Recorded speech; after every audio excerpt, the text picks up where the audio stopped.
أعوذ بالله من الشيطان الرجيم. بسم الله الرحمن الرحيم. Dalam Islam kalau kita belajar, ya kita akan kenal namanya Arkanuddin, rukun-rukun agama, pondasi-pondasi agama. Bukan Arkanul Islam, bukan Arkanul Iman, bukan. Tapi Arkanuddin, rukun atau pondasi agama itu sendiri. Hadis ini disebut hadis yang menjelaskan Arkanuddin, pondasi agama. Karena yang ditanyakan oleh malaikat Jibril alaihissalam ini merupakan pertanyaan inti tentang apa itu agama Islam. Maka kalau kita jadi muslim, kita harus menguasai 3 hal ini. Kalau nggak menguasai 3 hal ini, maka bagaimana seseorang bisa dikatakan bermuslim yang baik, bermukmin yang baik, sementara pondasinya goyah. Misalkan ada satu bangunan, pondasinya lepas 3, kira-kira jatuh atau nggak jatuh? Roboh atau nggak roboh? Teras ada 4 pondasinya, kemudian pondasinya yang 2 rusak, maka bangunan itu rentan akan roboh. Karena itu tidak boleh orang mengatakan, "Dah saya berislam dulu, nanti mukminnya belakangan. Saya mukmin dulu, Islamnya belakangan. Saya ihsan dulu, yang penting saya ingat sama Allah Ta'ala. Jadi saya nggak sholat nggak jadi masalah. Saya nggak puasa nggak jadi masalah." Nggak bisa. Ketiga-tiganya harus jalan. Islamnya jalan, imannya jalan, ihsannya jalan, sesuai dengan kadar masing-masing. Mungkin sholatnya subuhnya masih suka terlambat, ya udah bangun jam berapapun langsung sholat. Ya mungkin ya kondisinya kalau puasa matanya masih suka melihat yang haram. Siapa di antara kita yang tidak ini?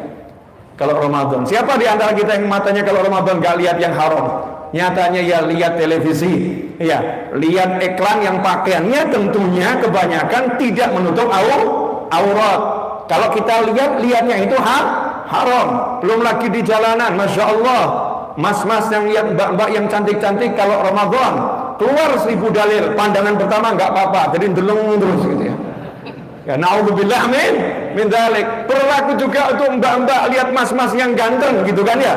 Nah ini ikhwan rahimakumullah, kita punya puasa ya masih belum bagus, ya nggak apa-apa. Yang penting puasanya jalan dulu. Nanti semakin bagus Islamnya, semakin bagus imannya. Iman kita pada malaikat, masya Allah, dhaful iman.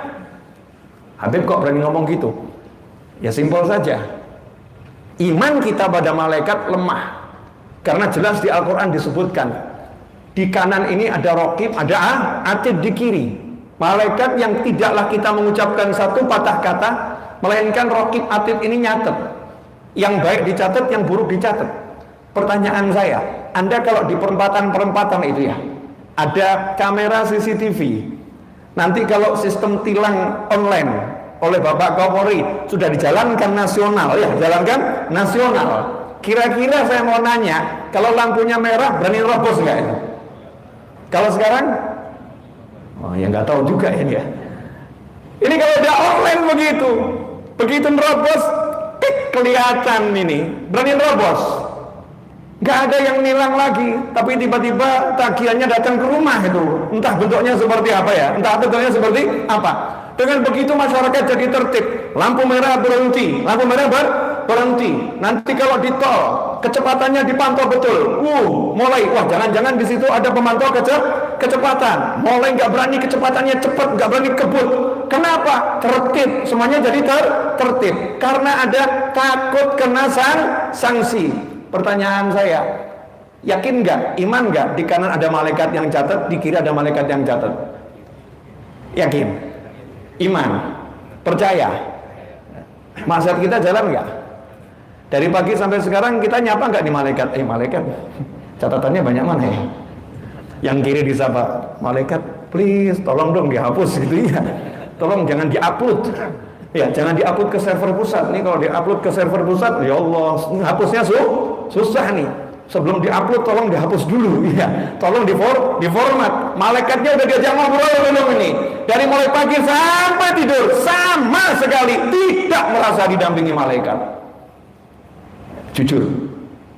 Ya, saya nggak mau jadi orang yang nggak mau jujur. Ya, jujur pada diri sendiri. Ya Allah, saya hidup sekian tahun, kok merasa hidup sendiri ya? Nggak pernah merasa ada malaikat ya. Jadi kalau zikirnya sendiri.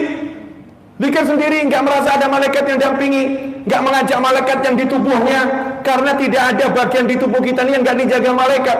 Hidung kita ini dijaga malaikat, telinga kita ini dijaga malaikat, setiap ada lubang di tubuh kita dijaga malaikat. Untuk apa? Agar tidak kemasukan hal-hal yang bisa merusak tubuh manusia. Pertanyaan saya, lah kalau Anda tidur, pernah nggak kasur dikasih kapur semut? Gak usah dikasih kapur semut, semutnya naik ke tempat tidur, nyamperin kita enggak? Kenapa semutnya enggak masuk ke telinga kita? Kenapa enggak masuk ke hidung kita? Kenapa? Ada malaikat yang jaga, hidung dijaga, telinga dijaga. Ini kuasa Allah Subhanahu wa taala karena sayangnya pada manusia, sistem langit, sistemnya Allah Subhanahu wa taala. Lantas kenapa kita enggak menyadari semua ini? Kenapa kita merasa hidup sendiri? Kenapa kita nggak merasa dikelilingi makhluk-makhluk Allah yang mulia? Padahal itu dinyatakan dalam berbagai hadis dan juga dalam Al-Quranul Karim. Ini menunjukkan dha'ful iman. Iman kita lemah kepada malaikat. Nggak apa-apa, masih lemah. Yuk kita kuatkan. Ayo kita kuatkan. Nanti jalan. Ihsan. Masya Allah naik. Kalau tadi iman, ini ihsan. Nah kalau tingkat ihsan nih kita nih ihsan kelas berapa kira-kira? Ihsan kelas berapa? Ihsan itu maknanya memperbaiki ibadah sebagus mungkin dengan cara merasa dilihat Allah atau melihat Allah, melihat kuasanya Allah, melihat kebesarannya Allah Subhanahu wa ta'ala, melihat bagaimana keindahannya Allah Subhanahu wa ta'ala. Sementara ini kita sholat pun, kita sholat belum pernah merasa dilihat Allah Subhanahu wa ta'ala. Kalau kita merasa dilihat Allah Ta'ala, pasti pakaian kita pakaian yang terbaik.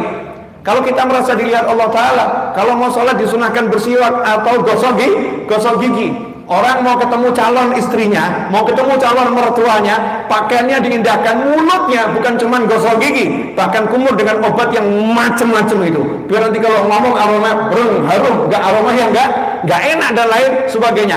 Kenapa itu dilakukan? Karena dia menjaga adabnya di depan calon mertua.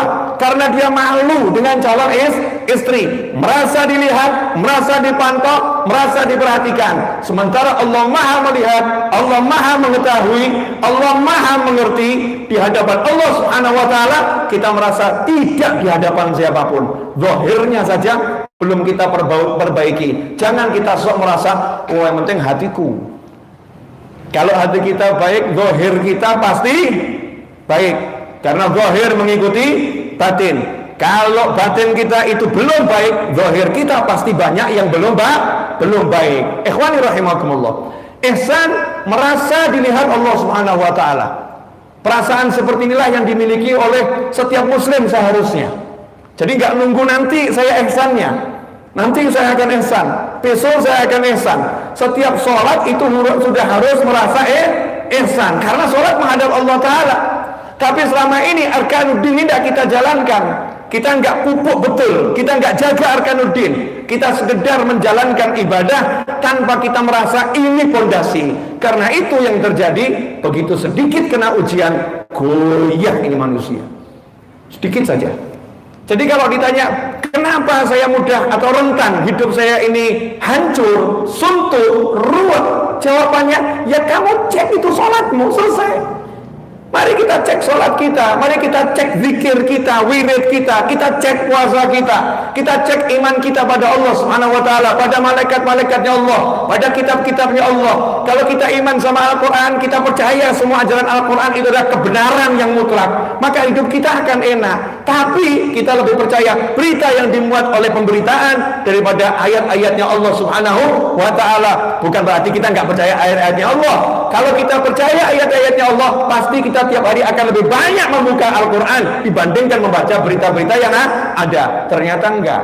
Kita lebih banyak membaca berita yang ada daripada membaca Al-Quran kalamullah dan merenungkan isinya.